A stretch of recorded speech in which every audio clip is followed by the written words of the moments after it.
Welcome to the Vintage Vibe Love Lounge podcast with your hosts Laura and Aneela, where timeless romance meets modern wisdom. Welcome to the Love Lounge podcast. Here we dive deep into love, relationships, and everything in between. And today we're peeling back the layers of why we date the way we do and how our attachment styles and nervous system regulation, because you got to have both in play, how they play a major role in our relationships. That's right.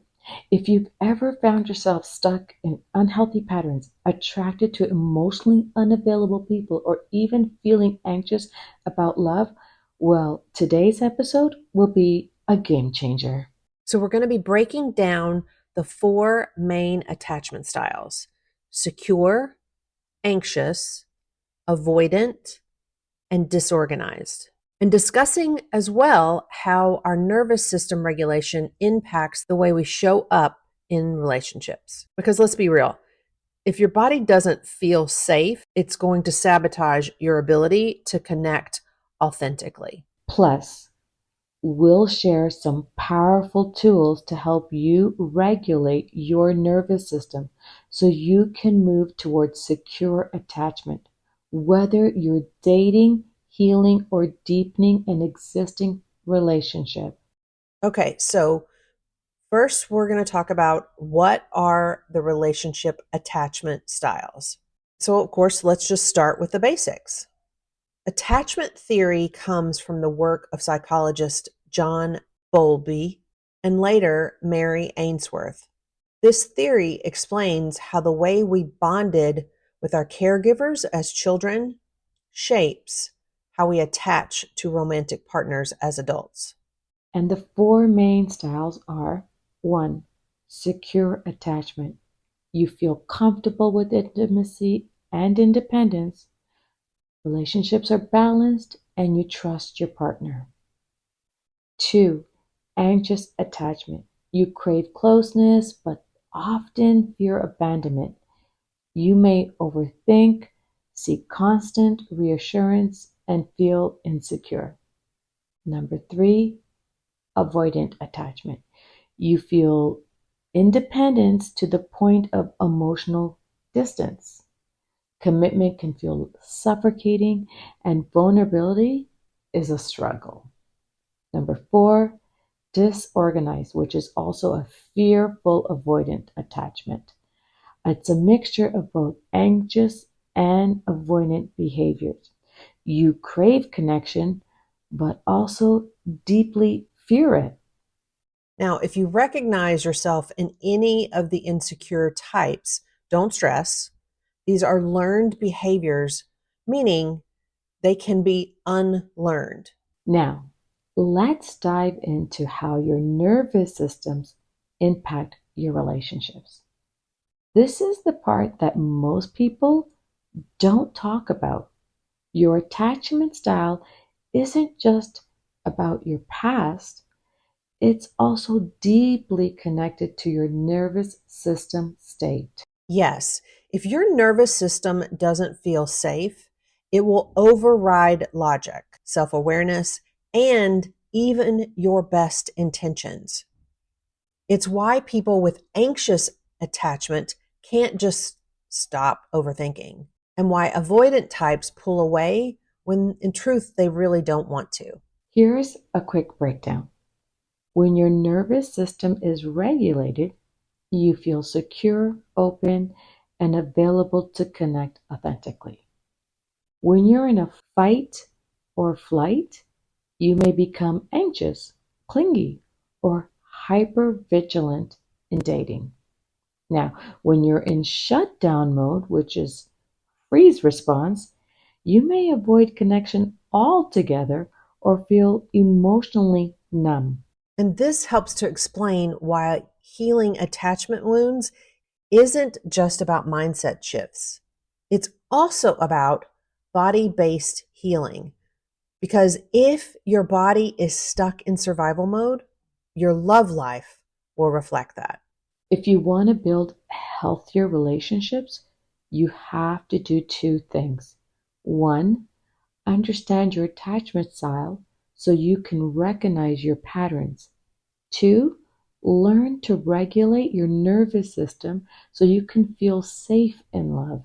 So now let's move into how to shift towards secure attachment and regulate your nervous system. Here are some powerful tools to start this process. A lot of people don't understand the power of breathing. So breath work and grounding. When your anxiety kicks in, practice deep belly breathing to send signals of safety to your body. So let's just all do it together right now. So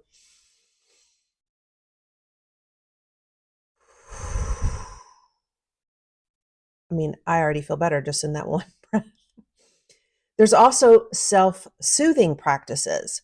Instead of seeking external validation, try journaling, affirmations, or placing a hand over your heart to self-regulate. So let's all, literally as I'm telling you this, I have my hand on my heart. So it just grounds you. It brings everything to center. It's these simple things. And I started to say little, but they're not. They're so profound. And don't dismiss something as simple as putting your hand over your heart. Another process is slow exposure to vulnerability. If you're avoidant, then practice opening up in small, safe ways to rewire your brain to associate connection with safety. I know I've had to do that for my own self. And then there's the very popular, trending somatic healing. This is movement, shaking, or trauma-informed therapy that can help release stored emotions from past wounds. And you can find a lot of these on YouTube, even on Instagram. But, Aneela and I, neither one of us have degrees in this. This is just, we're sharing this because these are things that we have gone through. And we absolutely encourage you to seek professional help because there's nothing about what we're talking about that's at a surface level. These are deep layers of things that you need to process. And sometimes you can do them through self-help processes, but you also sometimes need actual professional help. And remember, this isn't about fixing yourself. It's about growing into the most secure, grounded, and loving version of you. So if today's episode has resonated with you, we really want you to join us for our upcoming Own Your Vibe challenge. It's designed to help you shift into deeper self-love, attract healthier relationships, and embody a secure, radiant energy in your love life. And come on, it is fun because it's all about, the Sex and the City girls. So it's serious and fun. And don't forget, our Own Your Own Vibe course is still in pre-launch. If you want to go even deeper into self-discovery and relationship mastery, now's the time to lock in the discounted rate before our big launch in April. Thank you for being here, for doing the inner work, and for stepping into love with so much more awareness. Until next time, keep loving, keep rising, and keep owning your vibe. Thank you for tuning in to the Vintage Vibe Love Lounge. Be sure to subscribe to our podcast and follow us on Instagram at Vintage Vibe Match. Remember, love knows no age. Get out there and find your vibe and keep vibing with us until next time. Connect with us at findyourvintagevibe.com.